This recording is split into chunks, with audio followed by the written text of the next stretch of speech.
पुणे विद्यापीठाच्या एका वक्तृत्व स्पर्धेमुळे नवा राजकीय वाद रंगला। विद्यापीठानं वक्तृत्व स्पर्धेसंदर्भात एक परिपत्रक काढलं। या परिपत्रकाचा वाद थेट राजकीय वळणावर गेला। या वादाचं कारण होतं व्हॉइस ऑफ देवेंद्र हे स्पर्धेचं नाव। या नावामुळे शिक्षण संस्थांना राजकारणाचं केंद्र बनवण्याचा प्रयत्न होतोय असा आरोप विरोधकांनी केला, तर विद्यार्थ्यांनी आंदोलनही केलं। नेमकं घडलं तरी काय पाहूया। तर मला असं वाटतंय की रात्री जेव्हा हे लक्षात आल्यानंतर परिपत्रक ते फाडलं पाहिजे, कारण का इथं तुम्ही एका पक्षाचे कार्यकर्ते म्हणून विद्यापीठात प्रशासनाचं काम करत नाही, हे लक्षात घ्या तुम्ही। हे तुम्हाला पण माहिती आहे, सामान्य जनतेला सुद्धा माहिती आहे। हा संवाद आहे सावित्रीबाई फुले पुणे विद्यापीठातला। NSUIचे विद्यार्थी हे प्राध्यापक सदानंद भोसले यांच्याकडे परिपत्रक फाडून टाकण्याचा आग्रह धरतायत। विद्यार्थी ज्या परिपत्रकाविषयी बोलतायत ते आहे एका वक्तृत्व स्पर्धेचं। पुणे विद्यापीठात आयोजित करण्यात आलेल्या स्पर्धेचं नाव होतं व्हॉइस ऑफ देवेंद्र वक्तृत्व स्पर्धा। हा उघड राजकीय व्यक्तिपूजेचा प्रकार असल्याचा आक्षेप घेत NSUIने याला विरोध केला। सुपारी बांध कुलगुरूचं करायचं काय? खाली डोकं वर पाय. सुपारी बांध कुलगुरूचं करायचं काय? खाली डोकं वर पाय. या आंदोलनानंतर विद्यापीठाने हे परिपत्रक मागे घेत असल्याचं जाहीर केलं। मात्र त्याच वेळी या स्पर्धेचं आयोजन पुणे विद्यापीठाने केलं नसल्याचंही स्पष्ट केलं। आपण आयोजक हे सावित्रीबाई फुले पुणे विद्यापीठ नाही, विद्यापीठात कुठेही हा कार्यक्रम आयोजित केला जाणार नाही, हे सुस्पष्ट आहे। माझी विनंती अशी आहे की युवकांना विकसित महाराष्ट्र या विषयावर बोलण्यासाठी यांचा हेतू आयोजकाचा या फाउंडेशनचा लक्षात ठेवून आम्ही संबंधित कॉलेजेसला ज्यांना अशा वेगवेगळ्या स्पर्धा होत असतात त्याच्यामध्ये मुलांना मंच मिळत असतो, एवढाच शैक्षणिक उद्देश आम्ही लक्षात ठेवून हे पत्र निर्गमित केलेलं आहे। विद्यापीठातर्फे डॉक्टर सदानंद भोसले यांनी विद्यार्थ्यांना भेटून याची माहिती दिली। मात्र हे परिपत्रक अजूनही वेबसाईटवर असल्याचा दावा विद्यार्थ्यांनी केलाय। त्यानंतर परिपत्रक हटवल्याची खातरजमा करण्याचं आश्वासन त्यांनी विद्यार्थ्यांना दिलं।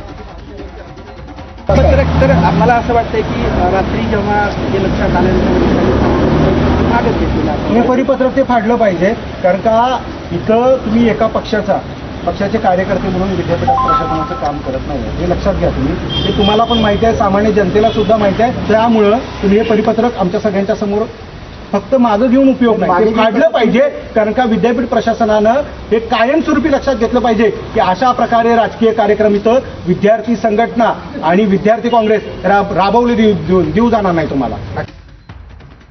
विद्यापीठाच्या या भूमिकेवर शरद पवारांच्या राष्ट्रवादीचे आमदार रोहित पवारांनी X वरून टीका केली आहे। एकीकडे विद्यापीठ पत्रक मागे घेतं आणि दुसरीकडे आपण ही स्पर्धा आयोजित केली नसल्याचं सांगत या विरोधाभासाकडे त्यांनी लक्ष वेधलंय। व्हॉइस ऑफ देवेंद्र या राज्यस्तरीय वक्तृत्व स्पर्धेला झालेल्या विरोधानंतर सावित्रीबाई फुले पुणे विद्यापीठाला आपलं पत्र मागे घेण्याची उपरती झाली। पण एकीकडे व्हॉइस ऑफ देवेंद्र राज्यस्तरीय वक्तृत्व स्पर्धेचं सावित्रीबाई फुले पुणे विद्यापीठानं आयोजन केलं नाही असं म्हणायचं आणि दुसरीकडे राष्ट्रीय सेवा योजनेमार्फत काढलेलं पत्र मागे घ्यायचं, हा विद्यापीठाचा दुटप्पीपणा आहे। अशी डबल ढोलकी वाजवून छुप्या पद्धतीनं आपला राजकीय अजेंडा राबवणं योग्य नाही। शिक्षणाचं मंदिर असलेल्या विद्यापीठांच्या माध्यमातून राजकीय अजेंडे राबवण्याचा हा विषय केवळ या स्पर्धेपुरता मर्यादित नाही, तर असे अनेक विषय आहेत। महिन्याअखेरपर्यंत विद्यापीठातील या राजकीय अजेंड्यांच्या संदर्भातील सर्व विषयांची पोलखोल करू। दुसरीकडे ही स्पर्धा विविध सामाजिक संघटनांनी एकत्र येऊन आयोजित केल्याचा दावा करत आयोजकांनी रोहित पवारांवर टीका केली आहे। रोहित पवार यांनी जे आज ट्विट केलं आहे व्हॉइस ऑफ देवेंद्र विषयातलं, रोहित पवारांनी त्या ट्विटमध्ये असं म्हटलंय की ही स्पर्धा पुणे विद्यापीठाने आयोजित केली आहे। तर रोहित पवार हा अत्यंत खोटारडा माणूस आहे। ही स्पर्धा पुणे विद्यापीठाने आयोजित केलेली नाही, काही सामाजिक संस्थांनी मिळून ही स्पर्धा आयोजित केली आहे आणि त्याच्यामुळे रोहित पवार ट्विट करून ही सगळी खोटी माहिती या महाराष्ट्राला देत आहे।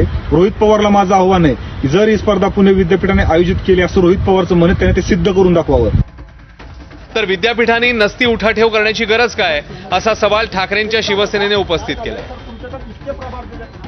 पुणे विद्यापीठाला आमची पुन्हा एकदा विनंती असेल की विद्यापीठाला विद्यापीठाच्या सारखे राहू द्या, विद्यापीठाचा राजकीय आखाडा करू नका। आम्ही विद्यापीठापर्यंत राजकारण आणण्याचा प्रयत्न करत नाही आणि तुम्ही स्वतः सुद्धा विद्यापीठाचं पावित्र्य जपण्यासाठी सातत्याने सक्रिय आणि जागरूक असलं पाहिजे ही आमची अपेक्षा आहे. भविष्यात पुणे विद्यापीठाकडून असा कुठलाही आचरटपणा होणार नाही अशी अपेक्षा आम्ही बाळगतो. विद्यापीठात शिकणाऱ्या विद्यार्थ्यांमध्ये राजकीय भान निर्माण होणं आणि सजग नागरिक निर्माण होणं अपेक्षित आहे. वक्तृत्व स्पर्धा या विद्यार्थ्यांना मुक्त विचार करण्यासाठी आयोजित केल्या जातात. राजकारणाचा अभ्यास करणं आणि राजकारण करणं यातील सीमारेषेचं भान बाळगलं जाणं आवश्यक आहे.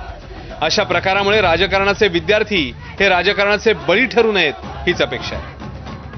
पुण्याहून शिवानी पांढरेसह ब्युरो रिपोर्ट, एबीपी माझा. जिंदाबाद. NSCY.